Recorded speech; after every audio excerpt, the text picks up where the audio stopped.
সে জেনে শুধু পলাতক, সে আসছে না। আমরা যেহেতু এই যে আমার পূর্ববর্তী আমার মেম্বার ওয়ান বলেছেন যে আমরা কিন্তু প্রথমে ওয়ারেন্ট দেওয়া হয়েছে, পত্রিকার বিজ্ঞপ্তি দেওয়া হয়েছে, যারা আসেননি তারা তাদের নিজেদের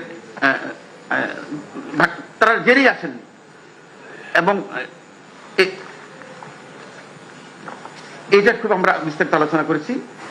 সে আরেকটা কথা, যদি ট্রায়ালিং অ্যাবসেন্সিয়া না থাকে, আমি একটা কয়েকটা সাইটেশন সহ দিতে চাচ্ছিলাম, এই মুহূর্তে খুঁজে পাচ্ছি না, দেখি আমি ওখানে গেলাম না, ওই পৃষ্ঠা খুঁজতে গেলে সময় লাগে। সেটা হলো জিনিসটা কি দাঁড়াবে, কেউ যদি পলাতক থাকে এবং কোনোদিন সারা জীবন যদি না আসে, তাহলে আর কোনোদিন তার ট্রায়াল হবে না। এটা হতে পারে না। This is not the spirit of the law. এবং এটার উপরে আমি বেশ প্রচুর আমার লিখেছি এবং কিছু সাইটেশন আছে যে তাহলে তো ট্রায়ালটাই হবে না সারা জীবন। তাহলে যারা ডিসিজ বা ভিকটিম যারা, তারা কখনো কোনোদিনই বিচার পাবে না।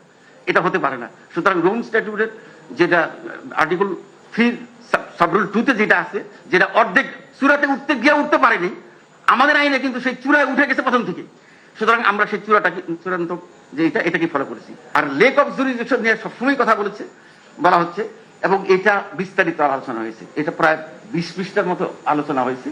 এটা বলবো না, আমরা এখানে প্রচুর সাইটেশন আছে এবং এটা নিয়ে, এবং আমাদের এটা সহ এবং কনস্টিটিউশনাল যে গ্যারান্টিগুলো আছে আর্টিকেল 47+3 সহ, আর্টিকেল 47A সহ অন্যান্যগুলো আমরা কনস্টিটিউশন ল এটা আমরা শুধু এই লেক অফ জুরিডিকশন আমি আলাদা করে নিয়ে আসছি। এটা দেখেন, এটার উপরে বিস্তারিত আলোচনা হয়েছে, যাতে এই আলোচনাটা এটা বন্ধ হওয়া উচিত,